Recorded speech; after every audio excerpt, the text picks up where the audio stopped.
Alright, today we can restart from where we left last time. It's been already a couple of times that we have been talking about multiple degree of freedom systems.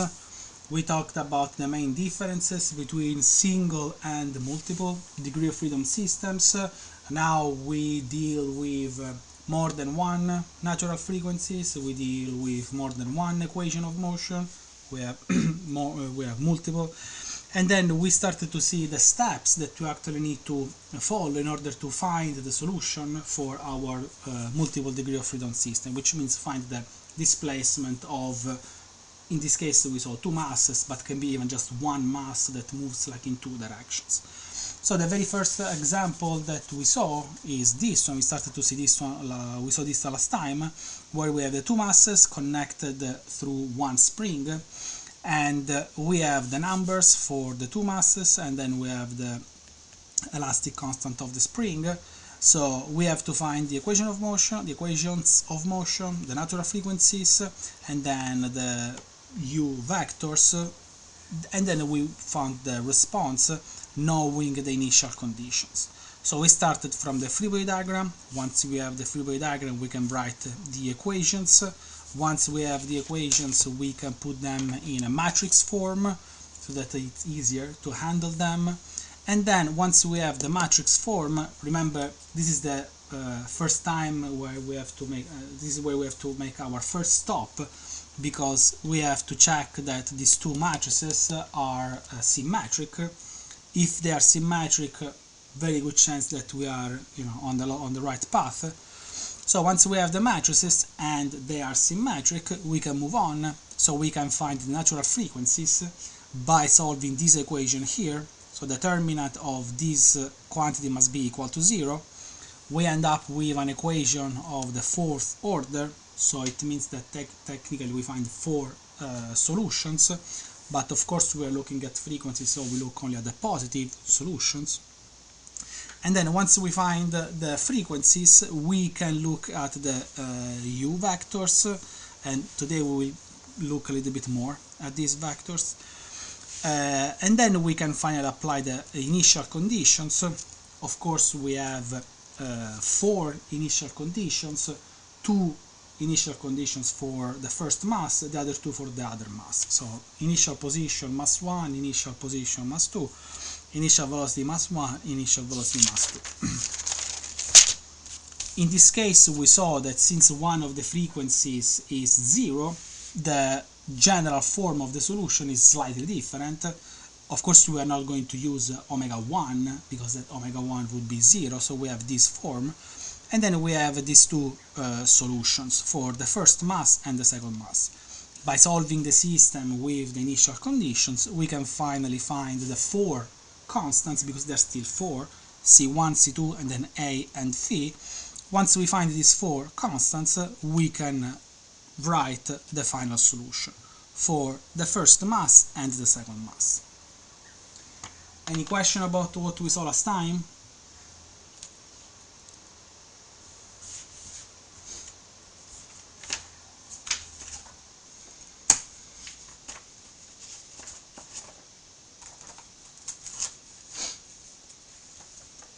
Alright, if there are no questions, what I would like to do is to move on.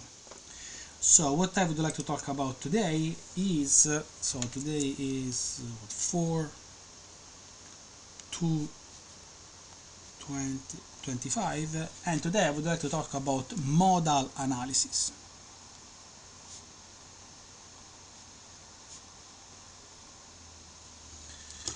Alright, so we saw that when we move from one degree of freedom to more than one degree of freedom, one of the aspects that becomes more complex is the fact that instead of having only one equation of motion, we have multiple equations of motion. But even more, these equations of motion are coupled, which means that the variables or the functions that we need to look at are present in both equations if we have 2 degrees of freedom. And this means that the equations are coupled, which makes the solution of the problem pretty hard in certain cases, especially if you consider that we can go up with the degrees of freedom.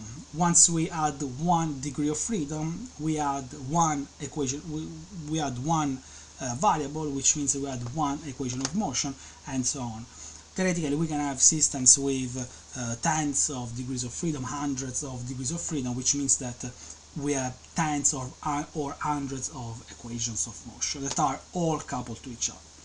Now, we can do something to simplify our life, because we can use the modal analysis.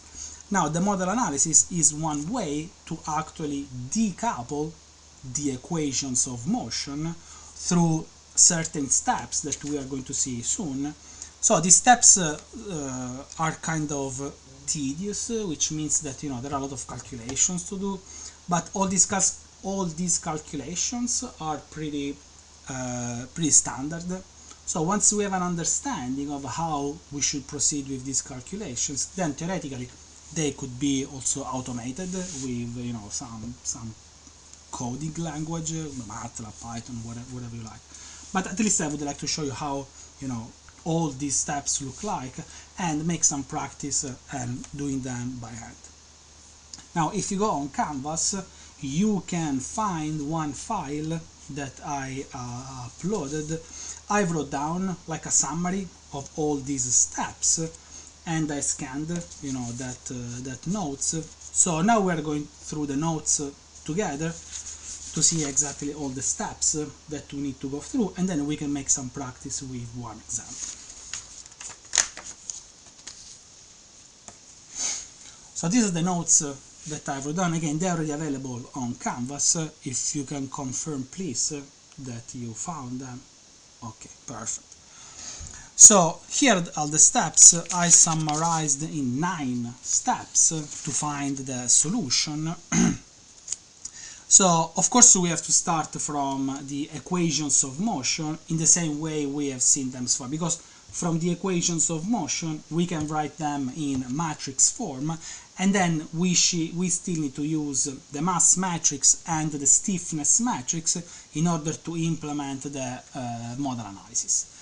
So once we have, again, the mass matrix and the stiffness matrix, the first thing we should do is to calculate this matrix here. It is we indicate as m to the power of -1/2, which means that we take every element in the mass matrix and we apply this formula. So we write 1/square-root of that specific element.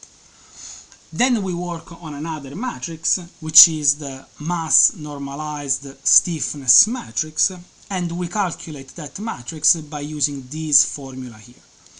We indicate that one with k tilde, so k with this hat on top, and then we have the m to the power of -1/2 matrix, which is what we found before. We multiply this one by k, the original stiffness matrix, and then we multiply again by this quantity here, again m to the power of -1/2. So this is the mass normalized stiffness matrix. Once we have these two, so the mass normalized stiffness matrix and the initial mass, we can find the natural frequencies. So to find the natural frequencies, we need the mass normalized stiffness matrix, and then we apply this formula here. This is actually very similar to the one that we saw before. So we have the determinant of k tilde minus lambda I. Now lambda would be the unknown of this equation here, because k is something that we found from the previous step. I is simply the identity matrix. We need this identity matrix so that we can do this subtraction, because this is a matrix, this is a scalar, this lambda is a scalar, so we need the identity matrix so that we can do this difference and calculate the determinant of this matrix. So once we solve for lambda, again it is our unknown, then we can find the natural frequencies by calculating the square root of all this lambda that we found from this one. After this, we go to step number 4. So step number 4 consists of building what is called a modal matrix. So the modal matrix is indicated with the letter P, and basically this is the matrix that contains all the normalized eigenvectors. So what do we mean when we say normalized eigenvectors? So the eigenvectors are basically the vectors that we indicate with v1, v2, and then depending on the number of degrees of freedom we'll have vn, and these are calculated by solving this equation here. So we have k tilde minus lambda I times vi equal to 0. Very similar actually to what we did before with the u vectors. So once we calculate all these, v11, v21, v1, and so on, then we can also calculate the mod shape vectors as by using this equation here.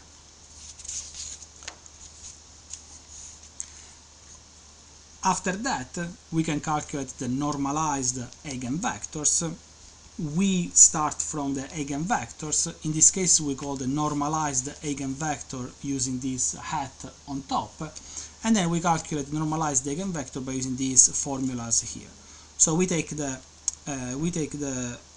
element of the vector and we divide by the square root of the summation of all the elements in the vector itself.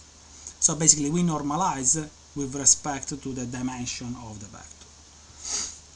Once we go through this, so we find the normalized eigenvectors, then we can finally calculate or build the modal matrix, which is basically the sequence of all these normalized eigenvectors. After we have this normalized, after we have the modal matrix, we can calculate the mod shape vector matrix that we indicate with the letter S, simply by applying this formula. And then we can also calculate the inverse of this one. So this is very important because this is actually what allows us to decouple all the equations. So basically this matrix S allows us to go from the modal coordinates to the physical coordinates, or if we take the inverse, we can go from the physical coordinates to the modal coordinates. So when we say modal coordinates, I mean that we basically identify every degree of freedom and we isolate all the degrees of freedom so that we can consider basically every single degree of freedom by itself. So every degree of freedom will have a specific equation of motion where only one variable show up. So if there is only one variable in that equation, we can solve the equation by itself, basically. And this is what basically simplifies significantly our problem in comparison to what we saw before. So we also have to calculate the initial conditions in modal coordinates. So it means that we multiply our vectors of the initial conditions by the matrix S to the power of -1. Finally, we can write the modal equations that have the exact same form that we saw when we're looking at single degree of freedom systems, because this is how the equations look like. Again, we have R1 double dot of t plus omega1 square R1t. If you remember, this is the exact same form that we had when we were looking at single degree of freedom systems. So we can solve, again, these two independently. Since we already know the solution of an equation that looks like this, we can immediately find the solution.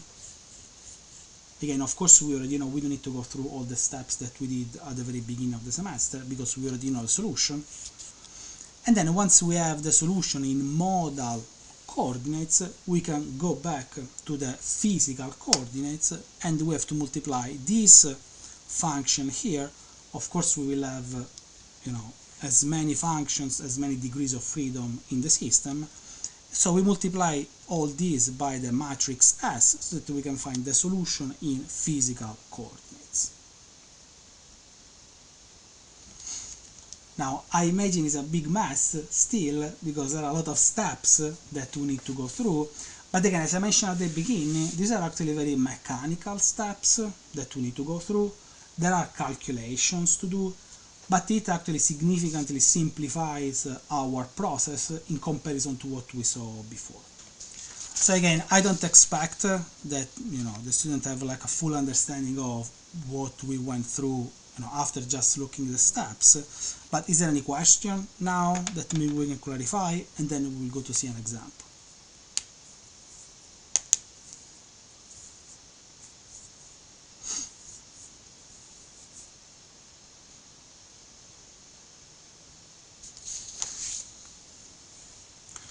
Alright, I think we can now look at how we can apply this to hopefully clarify more all these steps. So what we can do, we can actually go to see the problem that we started to see last time. We can use this modal analysis to solve this problem here. So here we have two rods with two masses. The rods are connected to the ceiling through hinges so they can swing, and then we have the length of the rods, both of them, to be L, and then we have the distance between the roof, the ceiling, and the point where the spring is attached, we can call A, and I think that's it in terms of data. So please spend a few minutes on try to understand, because again the very first thing that we have to do is to find the equations of motion. So we still need to go through the free body diagram pretty much, so that we can find the equations of motion, write them in matrix form, and then we'll go through the steps that we just highlighted. So please spend a few minutes on at least have a little bit of reasoning. I hope you have the notes in front of you from Canvas, so you can start to identify the different steps, and then we can we can look at the actual steps to solve this problem.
Alright, I think we can start to look at this together.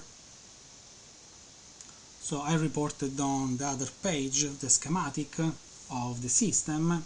So here we have again these two masses that are swinging from the ceiling of this room, and these are connected to each other through this spring K. So first of all we have to identify the number of degrees of freedom. How many degrees of freedom do we have here?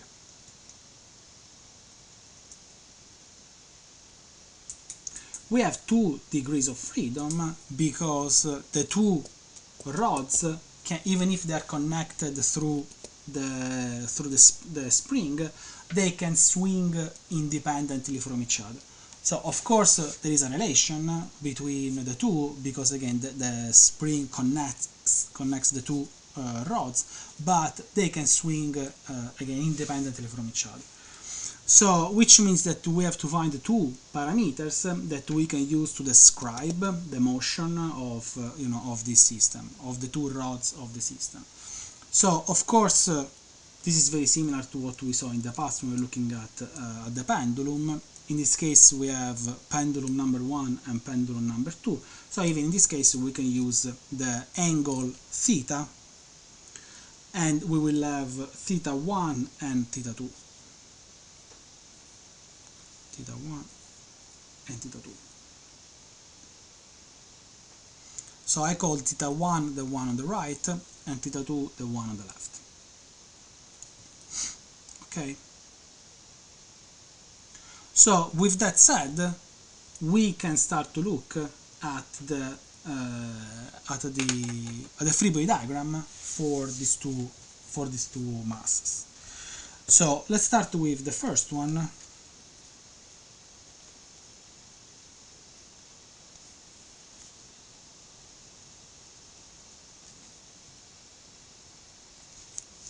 So here we are. So what are the forces that we can see for this mass? First of all, let's look at the forces first, so we can draw them. So the first force would be the gravity that acts in the vertical direction, right? So we can call this m times g. What other forces do we have? Do we have other forces? We have the force from the spring, so we assume a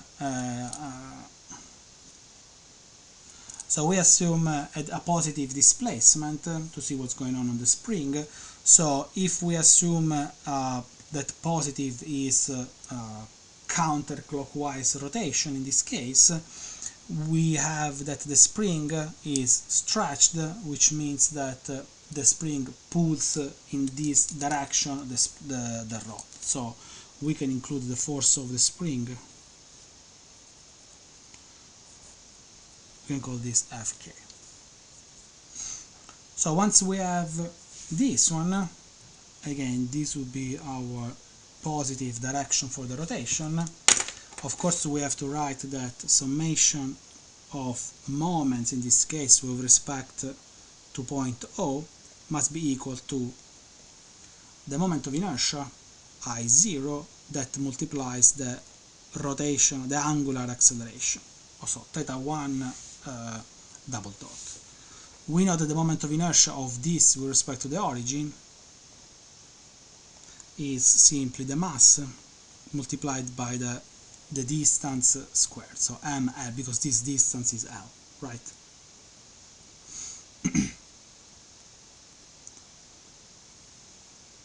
So let's look at all the moments. So the first moment comes from the gravity. The moment of this force with respect to this point is this force times this distance here.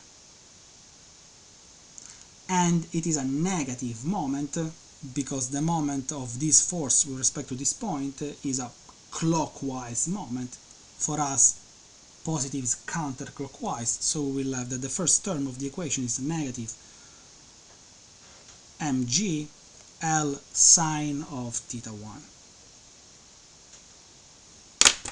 So this is our angle theta 1. And then we have to look at the force of the spring. So the force of the spring is given, excuse me, we have to look at the moment generated by the force of the spring. So the moment generated by the force of the spring is the force of the spring, which is this one, this area, multiplied by this distance here, right? So how do we calculate the force of the spring? We have to measure how much the spring stretches or compresses. So it means that we have to look at what's going on here, at this point of our rods, because from the rotation of the first rod and the rotation of the second rod, we can figure out how much stretch we have on the spring. So we can write as follows. We have K, which is the elastic constant of the spring, that multiplies A, and then we have to look at the difference between the angles. So we have θ1 minus θ2, very similar to what we had before. We were looking at the difference between the two displacements, and then this is the force multiplied by the distance, which is A, in this case cosine of θ1.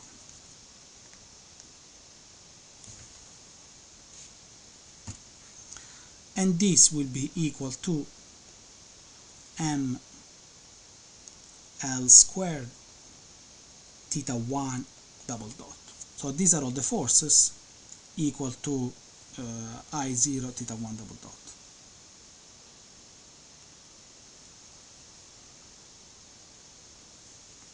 Now let's see what's going on the second mass. Even in this case you can assume a positive displacement, so a positive rotation.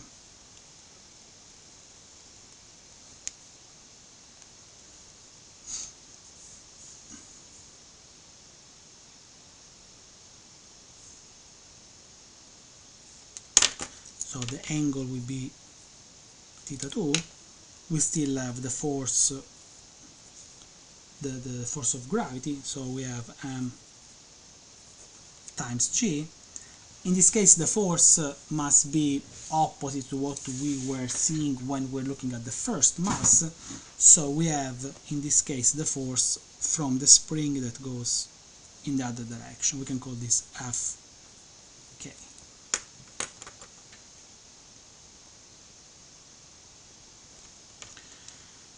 Similarly, of course, we have to apply summation of moments equal to I0. In this case we have θ2 double dot. The moment of inertia will be the same, so I0 equal to L squared. So let's look at the moment of the gravity with respect to this point here will be minus mgl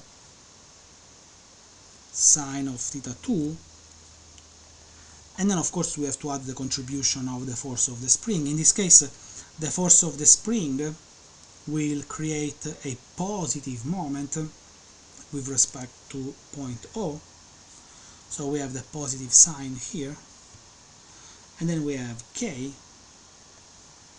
A, θ1 minus θ2, and then we multiply again A cosine θ2, and this will be equal to m L square θ2 square, excuse me, θ2 double dot, not square.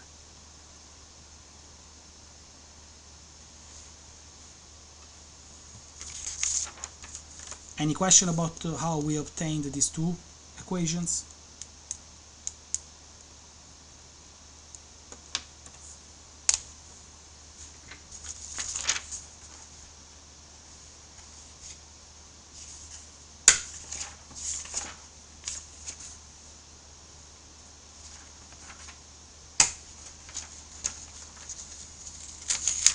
So we can now rearrange our equations. I will go on the next page. So when we rearrange the equations, we have the first one becomes I0 θ1 double dot plus k a squared theta 2 minus theta 1 plus m1 g l theta 1 equal to 0, and then the second one is I0 theta 2 double dot minus k a squared theta 2 minus theta 1 plus m2 g l theta 2 equal to 0. So for this specific application we can actually use numbers, so we can go through actual calculations.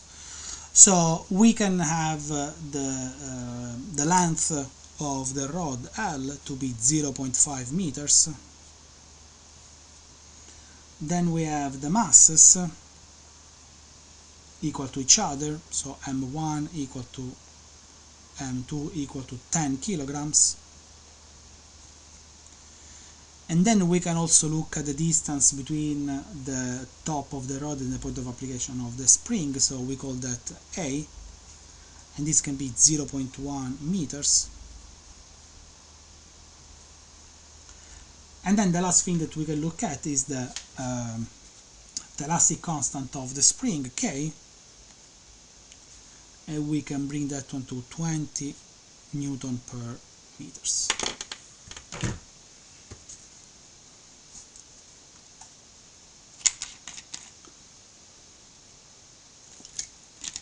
So when we put these numbers here, so the length, the masses, and then A and K, we can plug all these numbers here, and what we obtain is the following, is 2.5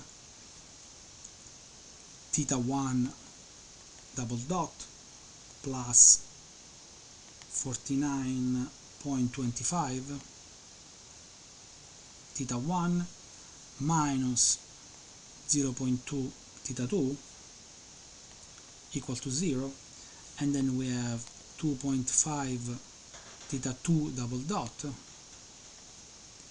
minus 0.2 theta 1 plus 49.25 theta 2 equal to 0.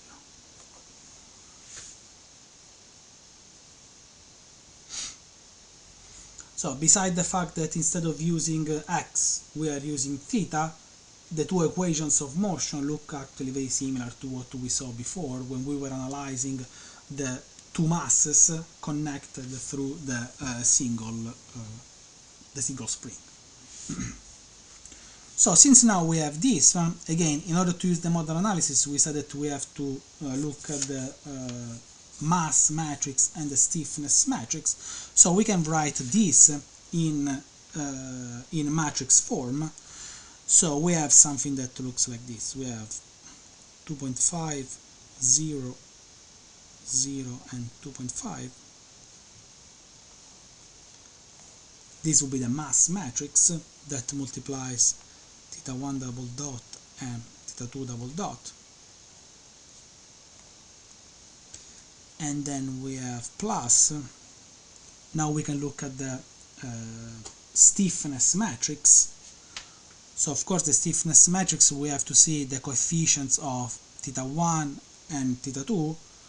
So the first row will be the coefficient of theta 1 first and then theta 2. So we have 49.25, the first element. The second element will be negative 0.2. And then on the second row, we basically switch these two, so we have negative 0.2 and 49.25.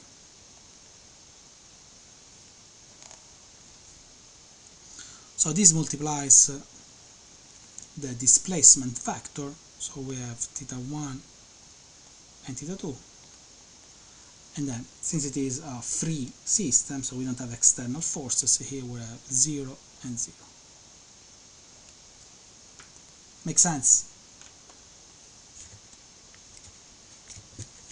Any question?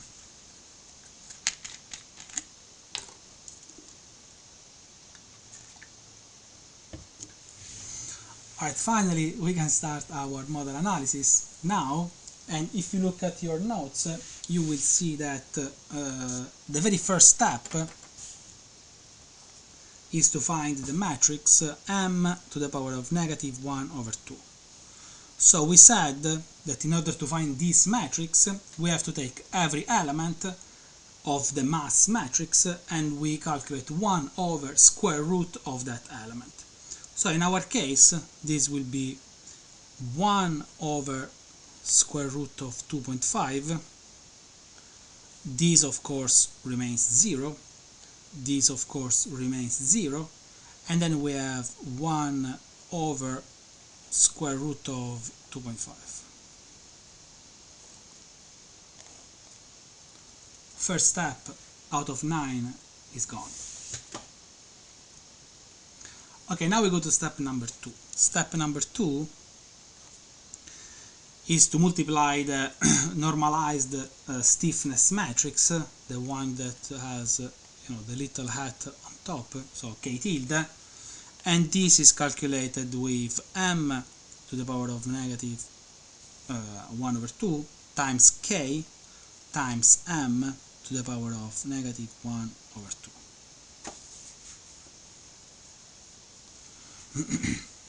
So how do we calculate this one?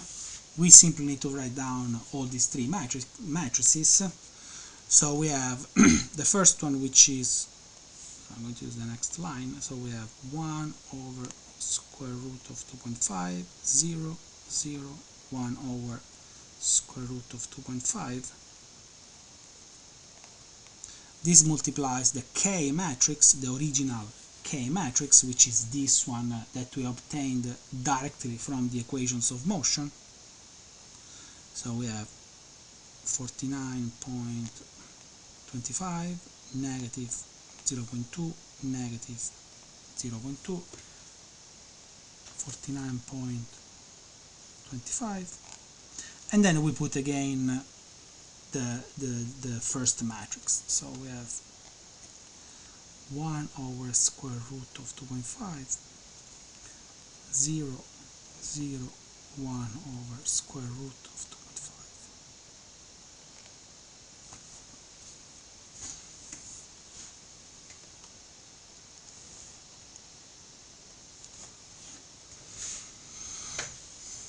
So how do we calculate this product here?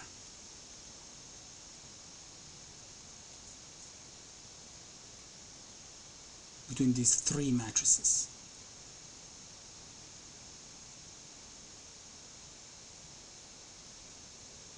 We go from left to right, I agree. So we do the product between these two first, and whatever we obtain will be multiplied by the third one, right? How do we calculate the product between these two matrices first? And what do we obtain when we calculate the product between these two matrices?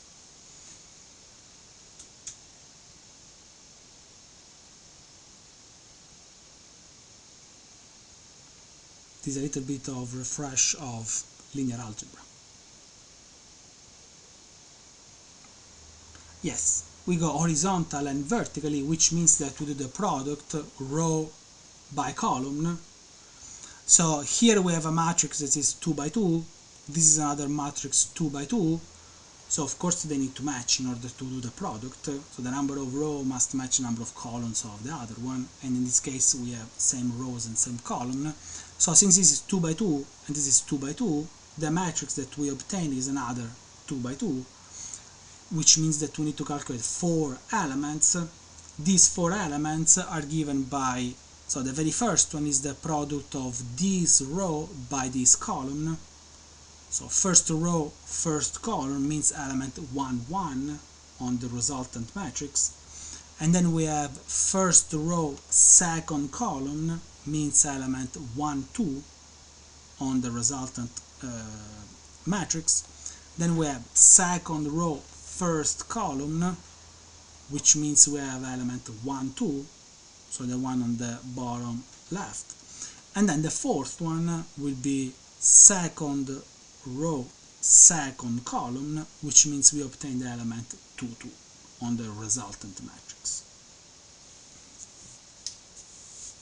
Okay, so it means we obtain another matrix that is a 2 by 2. Now I'm not going to write like all the elements here, but here we have the first one, second, third, and fourth. We take this one and we multiply by this 1 over square root of 2.5, 0, 0, and then 1 over square root of 2.5.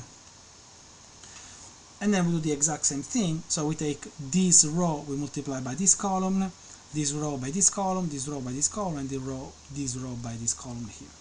And then eventually when we go through all the steps, we should obtain the following. 19.7 is the first element, then we have negative 0.08, negative 0.08, and 19.7. So this is our K tilde matrix.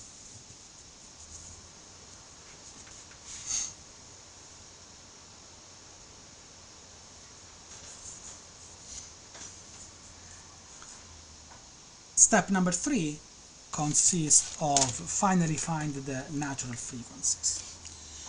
So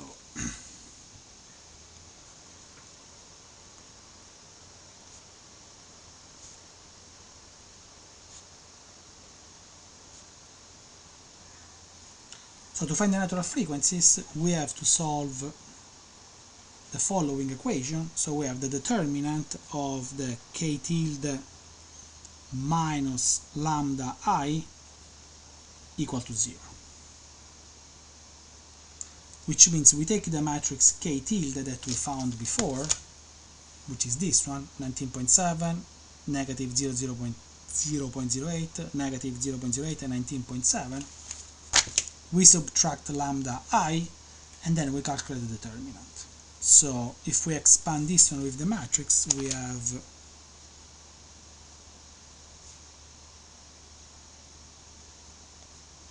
so determinant of 19.7, and then negative 0.08, negative 0.08,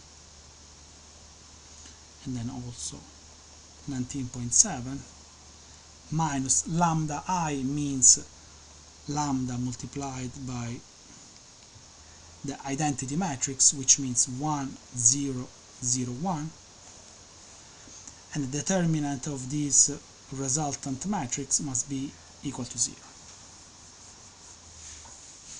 So the matrix that comes here will be with 4 elements, is also 2 by 2, so we have 19.7 minus lambda. Okay, let me write down.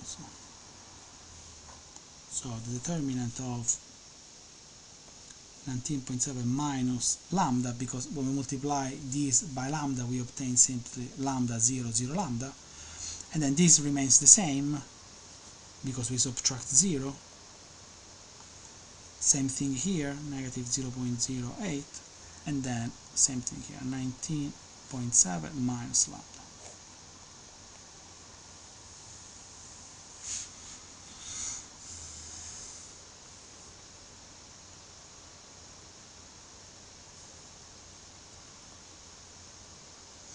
So in this case, the determinant of this matrix is simply the product between these two quantities minus the product between these two quantities. If we go through the calculations, we obtain an equation of the second order in this case, because we multiply lambda and lambda, so we have lambda squared. And when we solve that equation, we can finally find the two eigenvalues. These lambda are called eigenvalues, so we have that lambda 1 and lambda 2 are equal to 19.62 and 19.78. From the eigenvalues, again this lambda, we can find the natural frequencies as square root of these eigenvalues. So we'll have that omega 1 will be square root of lambda 1, and omega 2 will be the square root of lambda 2. So the first one is 4.429, and this is already in radians per second. And then the second one is 4.447, of course also in radians per second.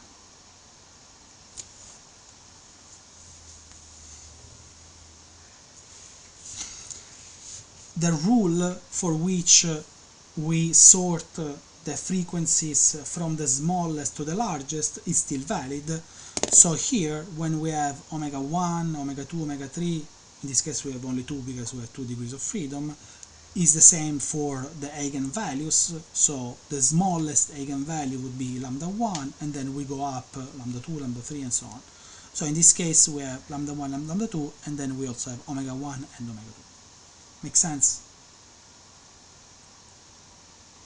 So this is step number 3. Now we can go to step number 4. So step number 4 consists of finding the eigenvectors.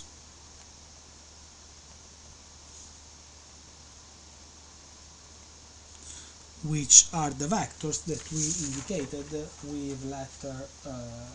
with uppercase V. So of course in this case we have 2 degrees of freedom, so we'll have V1 and V2. So we said that the eigenvectors, so we have to do the calculation twice, so we start with A, so we have k tilde minus lambda 1 I times V1 equal to 0.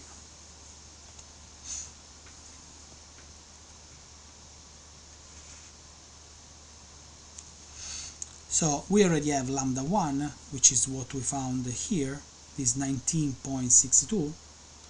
So we can plug this here in this expression in order to obtain k tilde minus lambda I, and we obtain the following. We obtain 0.08, negative 0.08, negative 0.08, and also 0.08.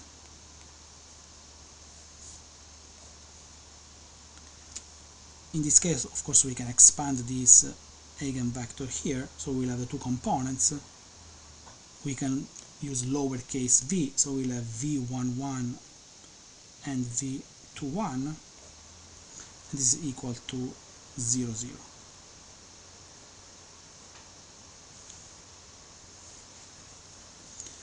So from here we can multiply this row by this column, this row by this column, so that we can obtain the 2 equations. So when we do this, we obtain v11 equal to v21, and from the second equation we actually obtain the exact same thing, so we have v11 equal to v21.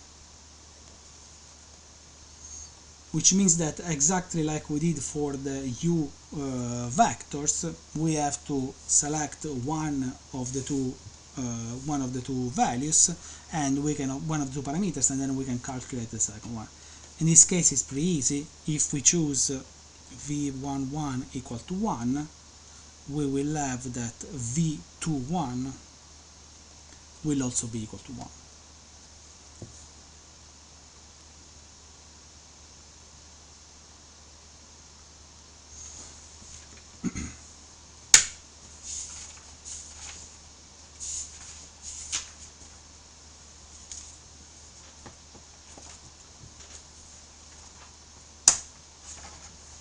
So if you remember, here we had like the sub-step, so we are here, so basically we found our eigenvectors, which means now we can normalize them, which means that we take every element and we divide by the sides basically of the vector itself. So if we want to do this now, what we obtain is the following. So we have our vector v1 that will be 1, 1, and then the normalized vector v1, so we indicate with the little hat on top, will be 1 over square root of 2 and also 1 over square root of 2. So this square root of 2 is because we have square root of 1 plus 1. So this is the again the size of the vector itself.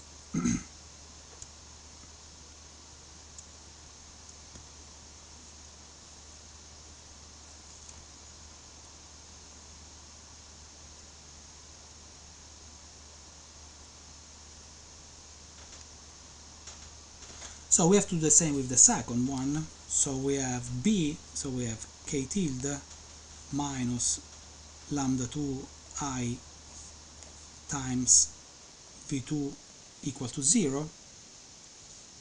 I'm not going to write the matrices, I mean this matrix and this vector, but the equations that we obtain are also two equations that are the same. So in this case we obtain that v12 is equal to v22, and the second equation is the same, v12 is equal to v22. So we can arbitrarily select one of the two, so we can choose v12 to be equal to 1, which means that v22 will be equal to negative 1.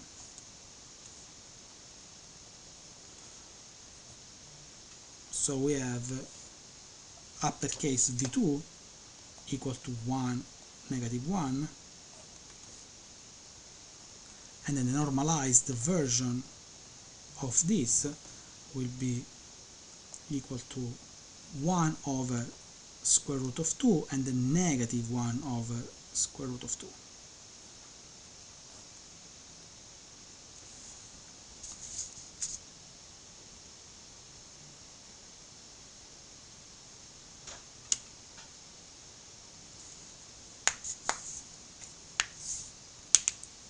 So once we have our vector v1 normalized and v2 normalized, we can finally write down the modal matrix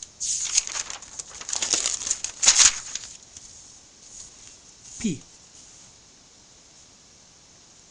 that is given by basically the combination of these vectors. So P will be equal to v1 hat and then v2 hat. So when we put the numbers that we just found, we have 1 over square root of 2, 1 over square root of 2, and then for the second one we have 1 over square root of 2 and negative 1 over square root of 2.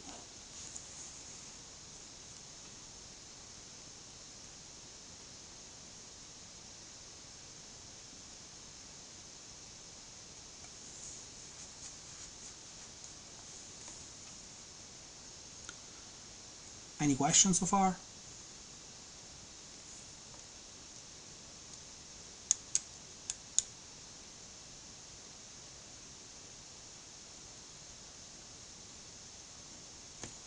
Okay, so a little bit lost on how we got the negative 1. So here we wanted to find the eigenvectors, and to find the eigenvectors we have to use the first lambda, the first eigenvalue, and the second lambda, the second eigenvalue.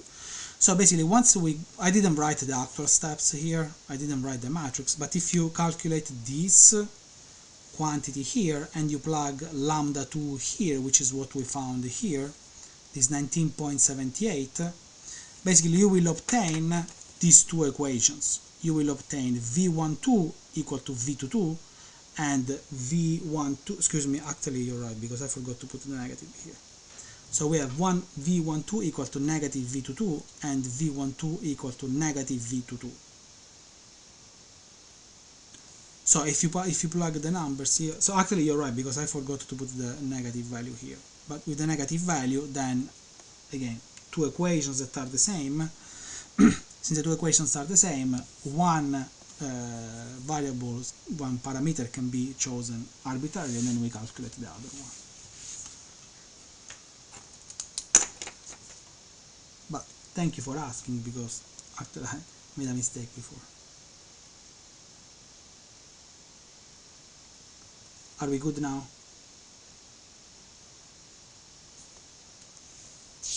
Okay. Okay, so now we are at this step where we have the modal matrix. So after this, we can go to step number 5. So step number 5 is the step where we can calculate the matrix that we can actually use to move from physical coordinate to modal coordinate and vice versa. So we call these matrices S and inverse of S, so f to the power of -1. So we have that S will be equal to m to the power of -1/2, which is the same matrix that we calculated at the beginning, times P. And when we plug the numbers and we use the two matrices, we obtain the following. We obtain 0.4472 and 0.4472, and then 0.4472, and then a negative 0.4472.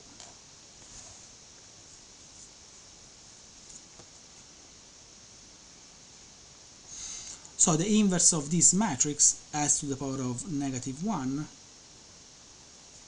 can be calculated as the transpose of the matrix P and m to the power of 1/2 this time, which means that the transpose of this one is actually equal to itself. So we have 1 over square root of 2, 1 over square root of 2, 1 over square root of 2, and negative 1 over square root of 2. That multiplies m to the power of 1/2. So in this case we take every element of the mass matrix and we calculate the square root. So we have square root of 2.5, 0, 0, and then square root of 2.5. When we calculate the product between these two matrices, we have 1.118, 1.118, 1.118, and negative 1.118.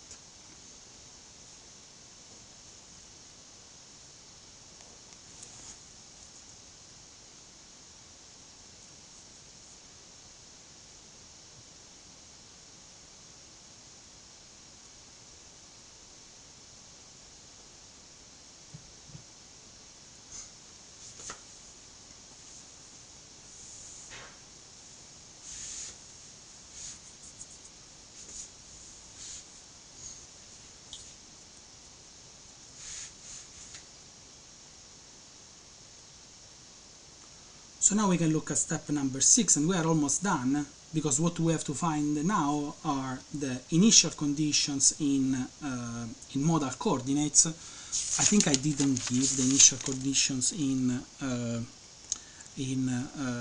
physical coordinates. We can do this now. So step number 6 will be initial conditions in physical coordinates, actually in modal coordinates.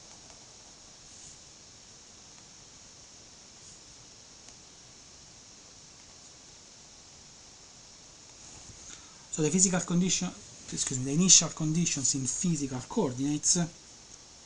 So we have theta at time 0.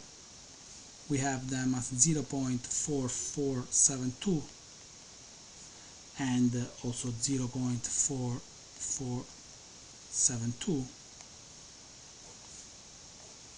And then for the initial velocity,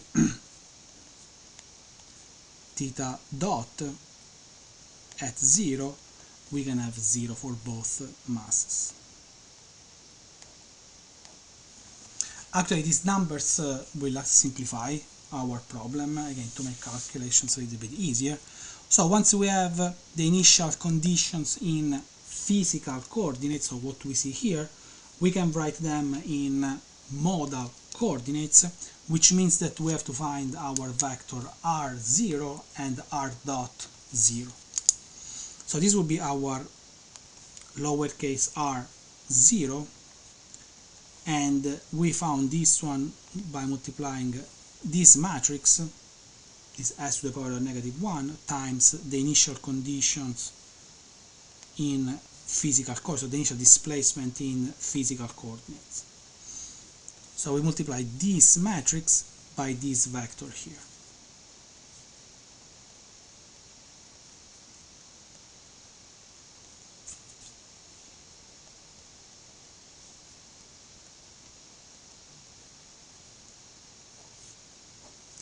So 1.118, 1.118, 1.118, and negative 1.118. And then again we said that we multiply by theta 0, so we have 0.4472 and 0.4472. When we calculate this product, what we obtain again are the initial position in modal coordinate.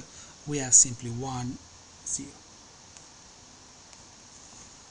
Again, these initial conditions in physical coordinate are, again, to simplify a little bit our problem. Of course, we have to find also the initial velocity in modal coordinates. So we have our lowercase r dot of 0. The initial velocity in physical coordinates is the vector is 0, 0, so it means in modal coordinates will be 0, 0 as well.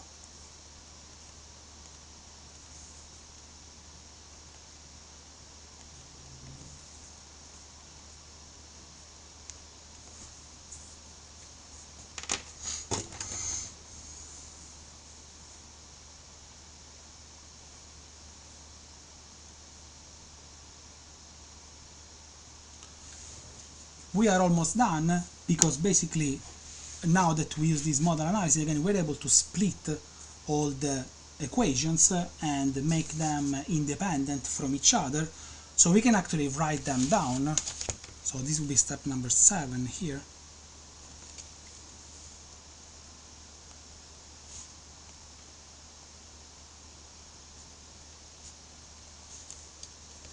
So remember, instead of using x1, x2, x3, we are going to use r1, r2, r3, just to distinguish between physical coordinates and modal coordinates. So when we write the equations in modal coordinates, this is what we obtain. We have r1 double dot of t plus 4.429 squared r1 of t equal to 0. This is the first equations of motion in modal coordinates, and then the second one is r2 double dot of t plus 4.447 squared times r2 of t equal to 0. Now, as you can see, we used these two numbers. That is the numbers that we found at the very beginning from step number 3, I think. Yeah. So these are the two natural frequencies, omega 1 and omega 2, because if you remember, when we were looking at single degree of freedom systems, the way how we simply wrote the equation of motion for a simple harmonic oscillator, it was xy or x double dot plus omega square x equal to 0. And here we have the exact same form. Instead of using x, we simply use r. And since we have multiple, we will call this r1, this r2. If we had more degrees of freedom, we would have had r3, r4, and so on. So for this equation here, since we have already the equation of motion, and we also know the solution, we can write the solution in modal coordinates.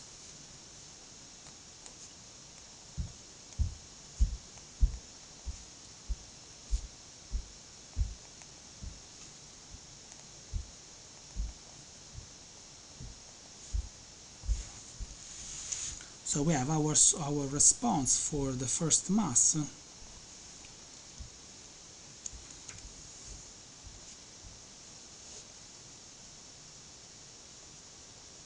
So we have 4.429 squared times 1 plus 0. Remember, when we write the solution, of course, we have to consider the initial conditions, and then this is under square root times 4.429. This multiplies the sign of 4.429 t plus the inverse of the tangent of 4.429 times 1 divided by 0 in this case, because the initial velocity would be equal to 0. So this is for the first one. For the second one, R2, the exact same form, because again now we are treating each equation independently, so we can look at the solution that we found when we're looking at single degree of freedom systems. So we are using the exact same form, of course different numbers because we have different frequencies and initial conditions. So we have here 4.447 squared times 0 plus 0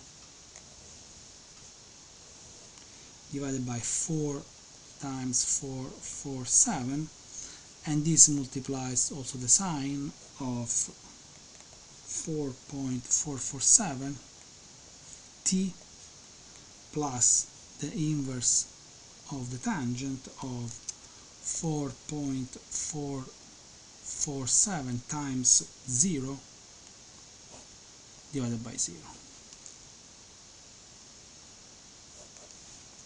We can slightly simplify these two,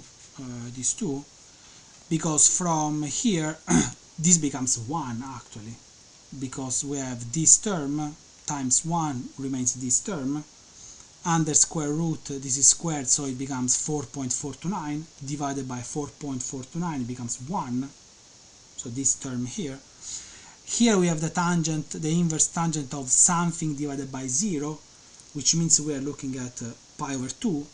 So we have sine of something plus pi over 2 is the cosine. So we can write this as R1 of t equal to cosine of 4.429t, and this actually we can simplify even more, because this term here is 0, because we have something multiplied by 0 plus 0 remains 0 no matter what we have in the denominator and then as a product. So we have R2 of t equal to 0.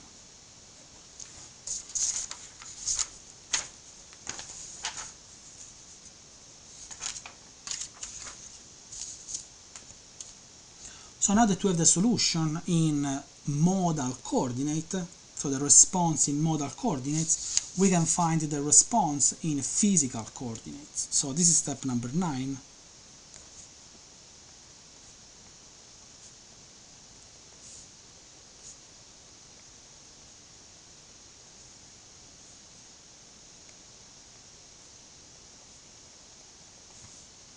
To find the response in physical coordinates, which means now we go back to our original coordinates, so theta 1 and theta 2. So we have that theta of t is equal to the matrix S multiplied by the vector r of t, so we have r1 and r2,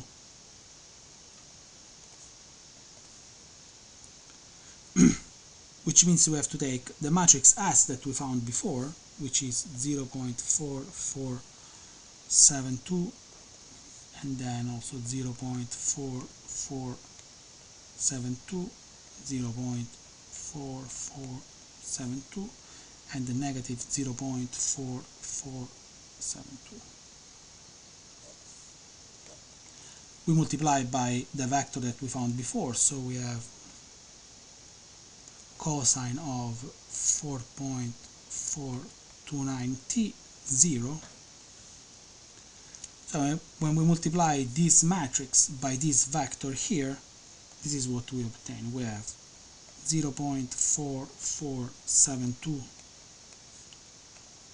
cosine of 4.429t,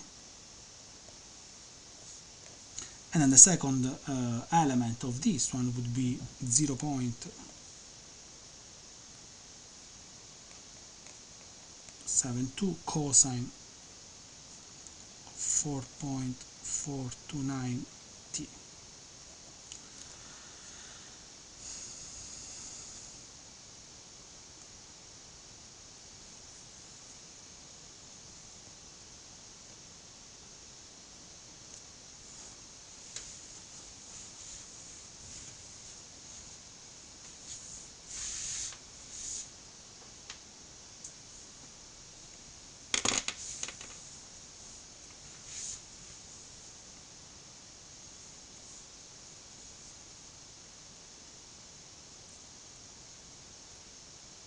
Yes, they are the same. So if they are the same, what does it mean?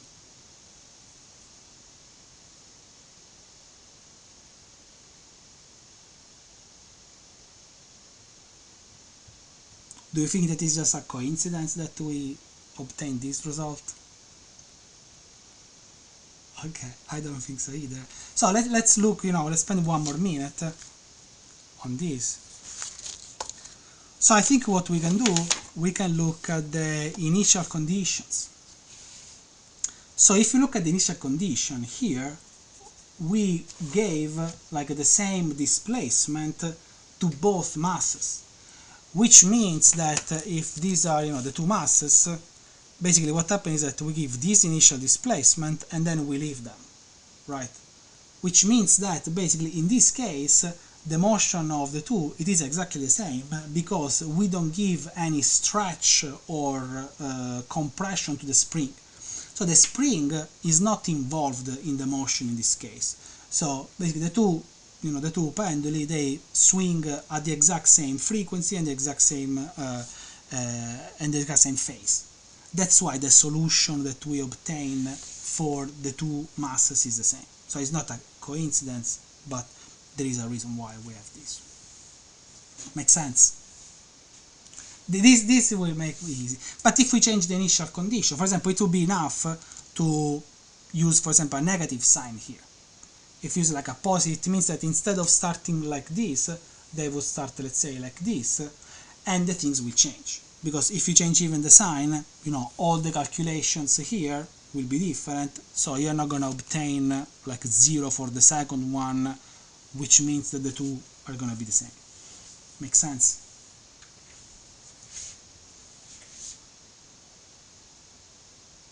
Well, if you change only one of the two. If you change both, yes. If you change both, so they start like in this way, so they will both swing at the same in the same phase and the frequency. But if you put one positive, one negative, the spring is stretched at the beginning, so it means it will apply some force, and I would expect something that is like maybe 180-degree phase. Actually, this could be a very good, a very nice practice problem. You can try to change the sign of one of the two, and you see what you obtain.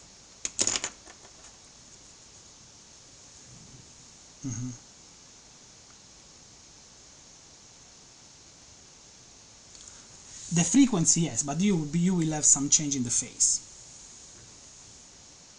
Probably, will be a good practice problem. Try to change this and see how your final solution look like.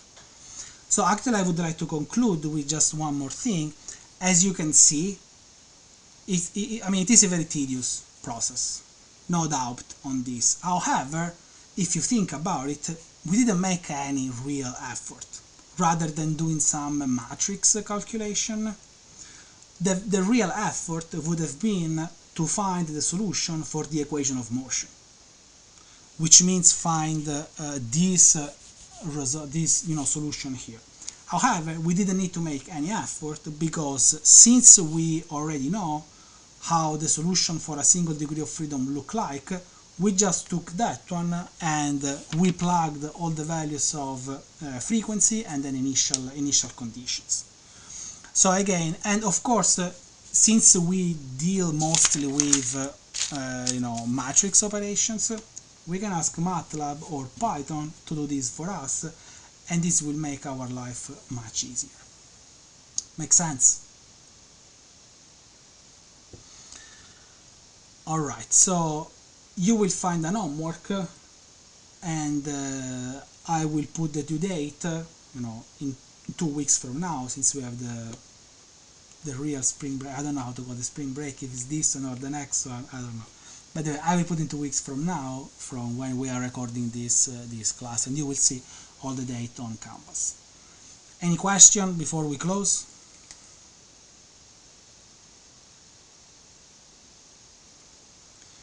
Alright, so for those of you who are attending this class, we are going to meet in 2 weeks. For those who are watching the recording, see you next time. Alright.